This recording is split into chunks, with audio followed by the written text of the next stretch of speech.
Dragger, an original novel by Robert Napier, narration and images powered by AI. Chapter 7, Relics of the Vanquished. Like most nights, Dex avoided the heap where the other Callows slept. The beds were warm and soft compared to the sty, but it gave her the creeps. She preferred to sleep in the lower chamber beneath the gore sty. Even though there were way more bugs in the sty than the heap, whenever she tried to sleep up there, her skin would crawl and itch, and her eyes would never close. It was harder and harder to sneak away, though. Everyone knew that Dex was the gore girl, but something in Gretch's question made her feel exposed, and as time went on, her body was growing, and she felt betrayed as it made hiding that much harder. She noticed that it was already more difficult to fit through the secret passage. She visited her friend Trek as often as she could, but only when she was confident no one was watching. Of course, no one really paid any attention to her, did they? The shotery was quiet, as Runty and the latest crop of gores had moved up into the main sty. There wouldn't be any more piglets for months, Rux had explained to her. Something about the seasons and the moons. No one ever came down to this area in the off-seasons, and no one missed Dex when she was away. No one had told her that the dungeon was off-limits, but between Trek and herself, they reckoned it was best not to ask permission. Even as Dex had grown during her time with the Callows, Trek had become leaner and frailer. Dex watched helplessly as the hero of her history lessons began to vanish. She would often find Trek muttering to himself, drawing strange words and pictures on the stone walls in the dark. But the cellar was not as dark as it used to be. It was a gradual change over the time she had been at Gnarlstead, but not so gradual as to go unnoticed. There were a few fresh torches on the wall and some pig-fat candles on iron stands, and there were sets of furniture. There were a couple boxy tables with other boxes slid into the front. She had forgotten what they were called, or more likely, she was daydreaming when she was told. But she did pull out each box to look inside. She found styluses, charcoal, and paper, artifacts she was familiar with from Aunt Ruby's note tablet. In the center of the room stood a regular table with regular dishes. The table was actually bigger than the one that she was forced to sit at during feeding times with Vago, but there was only one chair. Most notably, Trek had gotten a bed, a whole bed with blankets and pillows. Dex often inspected any new thing in the room and interrogated Trek about its meaning and purpose. "Take anything you want," he insisted. But Dex did not dare. Possession is forbidden for Callows. And anyway, she said, how would I justify it to Aunt Ruby? At first, I wanted to take these things until I realized that if I had them, you wouldn't have them. Trek sad laughed at the irony. And how can I enjoy anything here when you have nothing? Dex scratched her head in thought. It doesn't make any more sense for you to have, and not me. She was distracted by something stuck in her hair. Pulled it, found something else, shook her hair out, then thought some more and said, "Then for me to have, and not you, it's all a joke," he said, with another laugh, not laugh. Dex didn't have a clear idea what a joke was exactly, but from what the other Callows had taught her, it was something that left bruises. "What's a joke?" she asked, trying to get an authoritative definition. Trek thought she meant how the stuff in the room was a joke. That dresser, it's from Dearth. You can tell by the joints in the woodwork. And that table, it's from Faln. Those plates and green glassware are from Neworth. They're all towns we protected from the Crush. The Deltaic Legion, I mean. Dragger wants me to know they've been conquered. Or more likely, they surrendered without a fight. This is a trophy room, relics of the vanquished, like me. Trek shuffled around the cellar, muttering. He picked up a piece of charcoal, as if to draw something on the wall, but sat it down with a strangled sob. He paced the room for several minutes, muttering. Dex knew he would come out of it, but it scared her a little. "I'm fine," he said, wiping his face and leaving charcoal smudges under his eyes. "No, it's just this damn prison. At first, I was climbing the walls. desperate for a way out. All I could think about was the war. And it is a war between Drager and me. It's been going on for years. Now that I think on it, we've been at war since the day we met. Since the cursed day he came to the academy. Where did Drager come from? Asked Dex, sitting down by the fire. That's a complicated question. Which Drager do you mean? Dex thought about it. Tyrek was always answering questions with questions, and so she made a show of puzzling it out, if for no other reason than to annoy him as much as it annoyed her. The Drager that came to the academy. Yes. We were boys. Just boys. Let me see. Trek receded into the dark to examine his etchings on the wall. He was a Grokan. Grokans. Well, let me tell you. Dex waited patiently for him to tell her. They come from the far north. Not so far as D. Trek stopped himself, as if he had nearly triggered a bear trap. Not that far north, but north enough, where it's cold and barren and fraught with savages. Humgroka, it's called. Now the Grokans are under the crush. Had been since who knows how long. But they're a proud people, big as trees, every one of them, and vicious and stone-hearted. They're proud, you see, too proud to know what's good for them. But young Drager, he sees the hopelessness of the situation. Starving, trapped, humiliated. He sails across the Seneca Sea, down past Rookburn and Greymark. Tyrek paused to see if she remembered those places from her earlier lessons. Indeed, the names sounded familiar to her, and she urged him on, until at last he arrived at the island of Vin. We found him, nearly dead, exhausted and ghostly, Rowan and me. We brought him to the academy. I nearly forgot. Trek chuckled to himself. Forgot what? Drager. That's why we called him Drager, Rowan and I. Don't you forget that. We dragged him, over a mile, up the solemn stairs. Oh, we were boys then.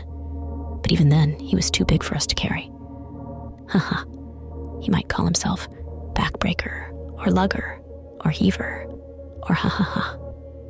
Sorry, what happened then? Well, he came to us for help. He had heard of the Vinian Knights from the Crucian soldiers that tormented his people. They weren't called whites back then. This was during the reign of Tobias X. Now let me tell you about Tobias X. No, Drager, insisted Dex. She was not going to be sidetracked this time. Oh, excuse me, said Trek. He had heard of the Vinian Knights, and he wanted us to save his people. Of course, he was uneducated and confused. Vinian Knights serve the Joxan Empire. We have no other purpose. The Grokans are Crushan slaves and mercenaries, and they dwell at the further end of the world. It simply wasn't possible. The headmaster tried to explain it to him, but he wouldn't listen. He went off in a rage, smashing things, till Rowan and I had to wrestle him to the ground. Finally, and I mean days later, we were able to convince him to stay at the academy and learn the ways of Vin, the Seven Spheres, and the Third Void. I'm afraid the subtleties were lost on his savage mind. Father was a Vinian knight. Don't call him that, snapped Trek, coming at her so that she thought he was going to snatch her up. She found herself sinking into a fighting stance she had practiced at the thrash. Dex didn't know if he meant father or Vinian knight, but immediately apologized for both. Trek stepped back, ashamed. No, I'm sorry. He turned to stare at his writings and drawings, almost alive in the flickering firelight. It's these walls. They're all around me. I just miss my family. I thought my war was so important. That's all I could think of at first. Had to get out, to go back to war, to muster the Legion. Fresh recruits, supply carts, horses, spears, tents, strategies. Over the mountains, across the river. So many plans, and that's all I could think about. I couldn't stand the idea that the war would go on without me. Fuck. Trek dropped down by the fire, his head heavy in his hands. But I would trade all the triumphs in the world to see my sons. My wife again. Trek dried his eyes and stared at Dex for a long time. I see you. You remind me of them. I see you growing up, and they're growing up too, and I can't hold them. Dex didn't know what to say or do. Crying was forbidden at Gnarlstead. Whenever Vago made her cry, she was usually kicked or had dirt thrown in her face, but that didn't seem right. She knew she was supposed to hit him or something, but she really didn't want to. She patted him roughly on the head. Seemed like an acceptable compromise. He's not your father, Trek said between his hands. He's not. Call him whatever he wants if it appeases him, if it means you survive. But remember, he's not your father. It's just another title he's stolen. Dex sniffled, despite her training. I'm sorry. Sometimes I forget things. She pointed to the scars on the side of her head, no longer visible under her hair. Remember it here, said Trek, pointing at her heart. If you can remember what it's like to be loved, then when these people treat you like dirt, dig your heels in and resist. Don't believe their lies. I saw you before this. Someone nurtured you. You remember how that felt? Fathers should hold you and protect you. Dragger dropped you in pig shit. He's not your father. Something made Dex uncomfortable about staying in the sty tonight. Maybe it was Gretch's question, or Trek snapping at her. Either way, she felt it would be better to stay in the heap, even if she couldn't sleep. It was halfway night when Dex ventured out of the sty. She stopped to scratch Runty behind the ears. She had to stand on tiptoes now to reach. He followed her to the fence, where she said goodnight before slipping through. The fence had been repaired and reinforced several times as the gores grew larger and larger. Several tools and planks of wood were scattered on the ground nearby. It was the slave's job to do manual labor, unless Ruby felt otherwise. Someone had left the work in a hurry. Dex started to pick up the tools, so no one would get in trouble when she heard Rux's voice around the corner. She didn't worry much about appearances, as she was always dirty and smelly enough to convince anyone she had been training very hard. And Rux never gave her a hard time about it. But she was not prepared for who Rux was talking to. Coming round the corner, she was met by a striking figure. The woman was slender and clean, in form-fitting brigandine with brass buttons, long fair hair, and a wide-brimmed hat. Rux had his back to Dex, and was still talking. He didn't notice the woman's sharp eyes flit instantly over the eavesdropper. Dex drew back, cataloging the short saber with polished guard.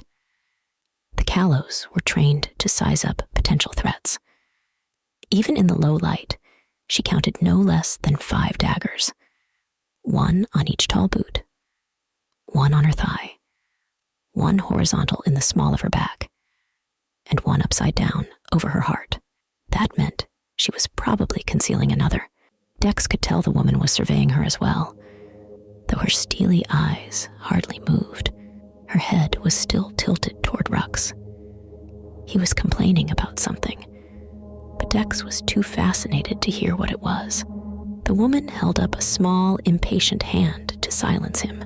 Then she pointed at Dex. What the fuck is that? Rux whipped around. At first, he looked over Dex's head, expecting a warghoul was behind him. He sighed when he spotted her. Dex, what are you doing out here? Training, she said nonchalantly, throwing a few punches in the air. What are you doing? You shouldn't be out here, scolded Rux. It's almost dark. So what? Said Dex, looking askance at the knifey stranger. It's dark out every night. You need to get inside. We're not supposed to talk to outsiders. Who's this? Dex asked, her mind reeling with the possibility that every Callow had a secret friend stashed somewhere. This is... Nobody, stammered Rux. Both Dex and the stranger scoffed at that. I'm Lo, said the stranger. Lo Sano, captain of the Carrion Eater. Oh, said Dex, not sure what a captain was, or a carrion, or why you would eat one. It's a ship, said Lo, reading the confusion on her face. I'm a ship captain. I'm Dex. Captain of the Gorsty. Yeah, you look it, kid. Don't you know what tonight is? No. It's carving night, whispered Rux. Father will be here in the morning. What's carving night? Who cares? Never heard of the carve? Dex shook her head, only concerned by how concerned Rux seemed. Started out as an old pirate legend about creatures that come and take you in the night. They come on a giant ship that appears out of the mist. Can't say I've ever seen it, but you're a pirate? So? A riverine raider, like Aunt Ruby always cusses about? Damn right. I thought river pirates were bad. I am bad. You don't look bad, except for the knives. Lo laughed. The knives are the nicest part on me, kid. Why do you have so many? Your knife is your life. You can never have too many. Have you been to Renokan, the secret pirate kingdom? Haha, sure I have. Lots of times. Captain Sano just brings supplies to Gnarlstead, said Rux hastily. Anything father doesn't get on his raids, he has her bring. She's the one that brought me here with the war ghouls. Is he your father too? Are we sisters? Are you shitting me? Is she shitting me? She doesn't understand things, all right. Piss off, kid. This is between me and Ruxy. Are you friends? Want to be my friend? No, said Rux, just as Lo said, meh. Callows don't have friends. We could get in trouble if the war ghouls see us. Just go wherever it is you go, and stay there till morning. What's going on? How do you not know about the carve? How long have you been here? Dex shrugged and showed him how long her hair had grown. A few years. No one marked time at Gnarlstead. You must have been in the sty last moon season. I can't believe this. Oh, like the fucking song we sing. Rux was reluctant to sing in front of Lo, even in the hopes of jogging Dex's memory. Rux cleared his throat and whispered the melody. Do us wrong. We'll make it right. Let the starving take a bite. Think you're hiding out of sight? He urged Dex to finish the song. After some searching, she sang back. We'll catch you on carving night. Rux winced at how loud she sang, but he shook his finger at her, having made his point. Dex shrugged. It's just silliness. She don't know, said Lo. Then she don't know. Are you listening? Carving night is a tradition. Once a year, there are no rules, no laws, nothing. There's nothing you can get punished for unless the war ghouls catch you in the act. That could be fun. Dex was excited for the first time in a long time. She could eat in the kitchen and chase the chickens, or punch Vago in the nose. The possibilities were endless, and she wrung her hands anxiously. No, it's not fun. It's a little fun, smirked Lo. No, don't you get it? That's how Callows become war ghouls. They have to kill someone on carving night and bring the head to father. Anyone. You, me, Lo, anyone. There's no one here to watch out for you. Watch out for me? I'm not cutting anyone's head off. Dex, please, listen to me. All a Callow has to do is get ahead tonight. Dex wasn't grasping the situation. Lo pulled her heart knife and pointed it at Dex's throat. I'm guessing, little sister. You're the easiest target in the whole Junlin. Dex backed away. No. Sure, we're all rough with each other, but no, nobody would do that. The war ghouls will be in the slavery tonight. That doesn't mean the others can't get to you, but it's the safest bet. Father doesn't want all his slaves killed off. Or maybe you can hide in the barracks. But some of the guards might be looking for Father's favor too. What are you going to do? Dex asked Rux. She would do whatever he did, because he was the bravest and the strongest. I'm staying in the heap. No one will attack me, but I can't protect you at the same time. What if they gang up on you? All the more reason to split up. So there's only one head. Dex's eyes shifted desperately toward Captain Sano. Don't look at me, kid. I'm not spending the night here. Dragger just wants a head. Any head, to prove you're willing and able to do it. I've lost 3 of my crew on carving nights already. Can I come with you? No. I've already been through that with Ruxy. Dragger will kill all of us if I interfere with Gnarlstead business.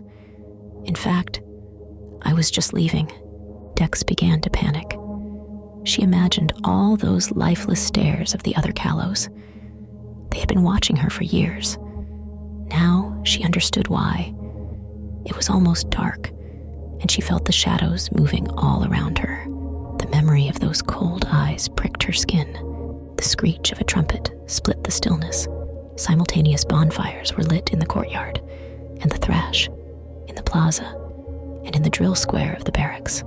The trumpet sounded again, shrill and metallic. Like many nights, she must have been in the Undercroft with Trek by mere chance on these nights before. Hurry, Dex, said Rux, grabbing her shoulders. You're small, but so are foxes, so are snakes, and they always slip away. The others think you're too small to fight back, but they're just too big to catch you. Find a place to hide. Hurry! Dex spun on her heels, but only took a few steps before coming back. You're not going to cut anyone's head off, are you? Not unless they try it first, said Rux, as he pushed her away. Dex had to hide at once, as it was full dark now, but she remembered all those eyes watching her. They could be watching now. She couldn't risk leading them to her hiding place, or to her friend Trek. She ran around the gore pen, climbed over the flagstone wall, but it felt even more dangerous outside of Gnarlstead, so she ran along the river, then back up to the docks. She tried to be equal parts fast and quiet, like a fox, like a snake. She considered hiding at the range, as she was known to avoid it when possible. She thought perhaps she could hide up high. There was an old watchtower near the courtyard. But then she would be trapped high off the ground. Maybe that wasn't such a bad thing. If they tried to corner her, she could jump from the top and smash her precious head on the ground. That would show them. She shuddered. This can't be real, she thought. People don't cut each other's heads off, do they? Is this what they had been training for? Longing for during morning practices?